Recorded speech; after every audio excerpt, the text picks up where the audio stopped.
folks, 58%. 58% of Democrats now say they prefer socialism over capitalism. Over half the Democrat Party done with America's entire economic foundation. I want you to let that sit for just a second. Sit with it. Roll it around. Because I've been off the air a few days, had a nasty cold, nothing serious, don't write in, and I come back to this sitting on my desk. I tell you, the left never fails to welcome me back. Now, I want to read you something. This is from a CBS News YouGov poll, freshly out. More than half of Democrats, more than half, look at the greatest wealth-generating, freedom-producing economic system ever devised by the mind of man, and they say, no thank you, I'd like the one that's never worked. And you know who agrees with them? Hakeem Jeffries, House Minority Leader, man who wants to be Speaker. He goes on Meet the Press and tells Kristen Welker, yes, Democratic Socialists of America will be part of the Democrat, quote, broad caucus. Oh, broad is right. Broad as a barn door and twice as empty. And you know who disagrees with them? John Fetterman. John Fetterman, the man in the hoodie, the man who looks like he lost a fight with a Harley Davidson. John Fetterman looks at this poll and says, this is lunacy. And he's right, which means the Democrat Party is now so far left that John Fetterman is the conservative in the room. We live in remarkable times. I'm Rick LeBeau, this is Rush Hour, and we are just getting started.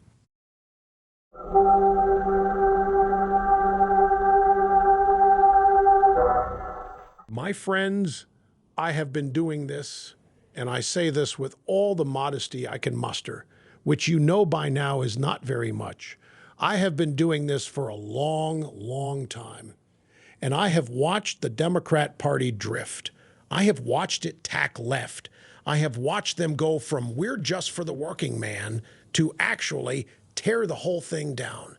And I have been telling you and telling you, don't doubt me. But this poll, folks, let's dig into it because it deserves the full treatment here at the Rush Hour Institute for Advanced Conservative Studies. 58% of Democrats now hold a positive view of socialism, not a neutral view, not a curious, interesting system view, a positive view over capitalism.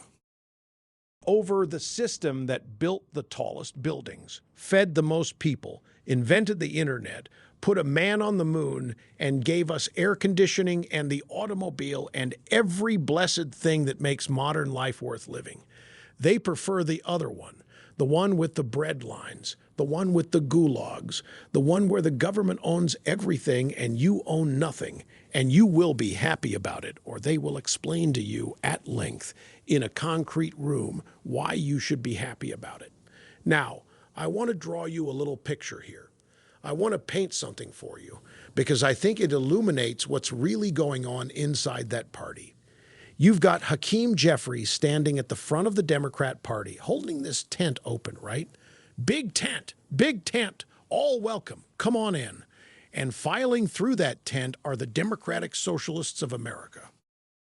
And Bernie Sanders, the old Bolshevik from Vermont himself, bless his heart, and Alexandria Ocasio-Cortez, or as I like to call her, the barmaid of the revolution, still fundraising through Act Blue while they investigate Act Blue for fraud, which we'll get to. And then there's a guy at the back of this big tent, John Fetterman, standing there with his arms crossed, looking at this parade going by, saying, this is lunacy. And he's right. He's right. And you know what's remarkable about that? The Democrat Party has become so detached from reality that one of its own members, a man who spent his entire Senate campaign in an oversized hoodie, is now the voice of reason. Fetterman is their Eisenhower, their last link to the world where 2 + 2 = 4. And Hakeem Jeffries, the man who wants to lead this outfit, goes on national television and says the Democratic Socialists of America will be part of the coalition. Think about what that means. The DSA, for those of you who haven't had the pleasure, is not your grandfather's Democrat Party. These are not Harry Truman Democrats. These are people who, if you handed them a copy of the Soviet Constitution, would say, actually, this is pretty good. I have some notes. They want to abolish private property. They want to dismantle the military. The Washington Examiner ran a piece, I have it right here in my formerly nicotine-stained fingers, documenting how the DSA has an actual blueprint, a deliberate strategic plan to disarm America. Not a metaphor, an institutional agenda. And Hakeem Jeffries says, welcome aboard, plenty of room. Now, and here's where I want you to really pay attention, because this is where it gets good.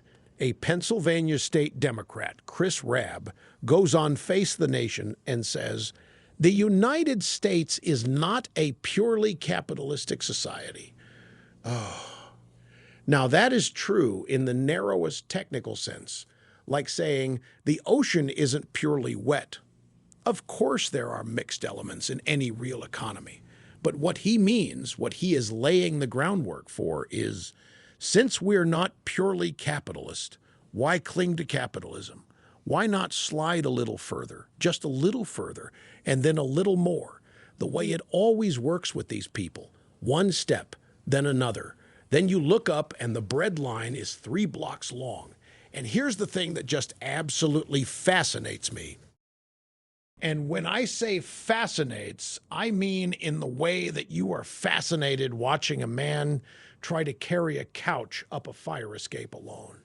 You can't look away, but you know it's going to end badly. The Democrats have spent years telling us that they just want to help people. They just want to make sure nobody falls through the cracks. They just want health care and a living wage and clean air. Very nice, very warm and fuzzy.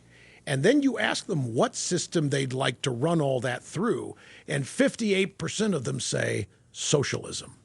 The system that has never, not once, not anywhere on this earth, delivered on any of those promises. Every single country that has gone hard socialist has ended up with shortages, oppression, and people risking their lives to leave. Every time, without exception. Doesn't matter what flag is flying. Doesn't matter what language they're speaking. The outcome is always the same. And I'll tell you why this poll scares me, because I don't want to just laugh at it, although it's hard not to. It scares me because these are not fringe people. 58% is not fringe. That is the Democrat base. That is the energy. That is who shows up to vote in primaries. That is who AOC and Bernie and the whole socialist chorus line is playing to. When Hakeem Jeffries says the DSA is part of the coalition, he is not making an ideological statement. He is making a math statement. He needs their votes. He needs their bodies. He needs their money. So he has to take the flag they're flying along with them. And that flag, my friends, has got a hammer and sickle on it, whether he admits it or not. And the drive-by media, our friends in the press, they will cover this poll for about 40 minutes and then find something Trump said on a golf course to be outraged about for the next 3 weeks. They will not dwell on the fact that the opposition party has now formally revealed itself to be a party that prefers a system that killed 100 million people in the 20th century. They'll move right along, but we're not moving along because this matters. This is the ballot question of every election from here until they stop running socialists. Are you for the country that was built or the country they want to build? Because I will tell you what they want to build. They've told us. 58% of them just said so out loud. You know, they used to hide it. They used to say, oh, no, we're not socialists. We're just for a strong social safety net. They said that right up until about 2016 when Bernie Sanders made socialism fashionable again among people who'd never actually had to live under it. Now they say it loud and proud, and Hakeem Jeffries stands at that tent and waves them all in. I will give John Fetterman this. The man, whatever else you want to say about him, is not stupid. He saw this poll and he saw what it means for the Democrat Party's future, and he called it lunacy. because he knows you cannot win a national election in America on socialism. The country isn't there. Most of the country still believes in work and property and keeping what you earn. But the base of the Democrat Party, 58% of them have moved somewhere very different. And that is a party in very serious trouble. Not because they'll lose the next election, which they might, but because they are chasing an ideology that will lose them the country. Don't doubt me.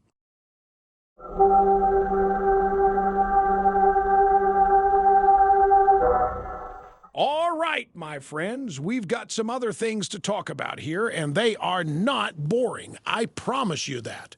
First up, and this is one of those stories that I personally find deeply satisfying in a way I am not even slightly ashamed of. Blue state Democrats have now introduced 250 pro-migrant bills in state legislatures across the country, specifically designed to obstruct the Trump administration's deportation agenda. 250 bills in state legislatures to tie ICE's hands. Now, folks, I want you to notice something. These are people who tell you constantly that immigration law is complicated, that the situation is nuanced, that you just don't understand. And then they introduce 250 bills at once. That's not nuance. That's a war. That is a deliberate, coordinated, organized campaign to make sure that federal immigration law cannot be enforced on their turf. And this dovetails with a story that's been rattling around that California, of course California, has now admitted that it does not track non-citizens on its voter rolls, as required by federal law. It does not track them, has no formal policy for investigating reports of illegal voting, can't tell you how many non-citizens have been removed from the rolls, can't tell you, doesn't know, doesn't want to know. And my friends, when California tells you it doesn't know something, you have to ask yourself, does it not know or does it not want to find out? Because there is a difference, a big one. And the drive-by media will not ask that question, but we will right here on the golden EIP microphone. Next, Turkey. Now, this is a story I want your attention on because nobody's talking about it, and they should be. Turkey's Yılport, that's a Turkish holding company, just signed a 50-year deal to operate El Salvador's two main ports, the big ones, Acajutla and La Union. The deal is worth over $1.5 billion, and it runs for 50 years. Now, Turkey is a NATO member, technically, but Turkey under Erdogan is, and I want to be precise here, not our friend. Turkey has been sliding toward Russia and the broader anti-American orbit for years, and now they're operating ports in our backyard, in Central America, right in the neighborhood we are responsible for. Right next to the neighbor Bukele has been working to clean up and aligning closer with us. The Washington Examiner is asking why Washington is looking the other way on this. Good question. That is a very good question, because if China did this deal, everyone would be on the front page screaming about it. But Turkey does it, and it's quiet. I don't like quiet when Turkey is putting 50-year fingers on Western Hemisphere ports. Somebody in this administration needs to make a phone call. And finally, and this one actually made me laugh out loud, which I needed after this week, the brand new Prime Minister of the United Kingdom, one Andy Burnham, fresh on the job, wasted no time at all stumbling into a national security embarrassment. Somebody posing as one of Trump's top aides reached out to him, and he texted back, had a whole conversation with an imposter, pretending to be inside the Trump White House. Now look, scammers are everywhere. This kind of thing happens, but you are the Prime Minister of Great Britain. You have a security apparatus. You have staff. You have people whose entire job is to make sure you don't accidentally hand sensitive information to a guy named definitely real Trump _ aide over text message. The Brits have been doing this diplomacy thing for, about 500 years. They invented half the norms of international statecraft, and their brand new prime minister gets catfished. God, catfished by a Trump impersonator within weeks of taking office. I don't even know what to say. The sun has truly set on the empire, my friends.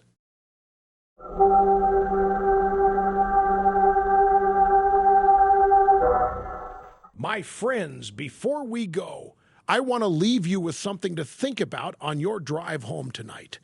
Because under all these stories, the socialism poll, the 250 bills to protect illegal immigration, California pretending it doesn't know who's on its voter rolls, Turkey buying up Central American ports, there is one thread, one consistent thread. The people in charge of the opposition party in this country and their allies in the press and in academia and in every institution that shapes the culture, they do not believe in the America you grew up in. They do not believe in its economic system. They do not believe in its borders. They do not believe in its sovereignty. And they are not shy about it anymore. 58% out loud on the record. Now, the good news, and I always try to end with the good news because I am an optimist, always have been. The good news is this: the American people are not those 58%. Most Americans still believe in work, still believe in property, still believe in the country. They showed it at the ballot box not long ago, and they will show it again. John Fetterman called it lunacy, and he's right. And when John Fetterman is the adult in the Democrat Party's room, well, then the rest of the country, the normal people, the folks driving to work and running their businesses and raising their kids, they know exactly which side they're on. We'll keep the microphone on, we'll keep talking, and they will keep giving us material. I'm Rick LeBeau. This has been Rush Hour. Same time tomorrow if they let us back on.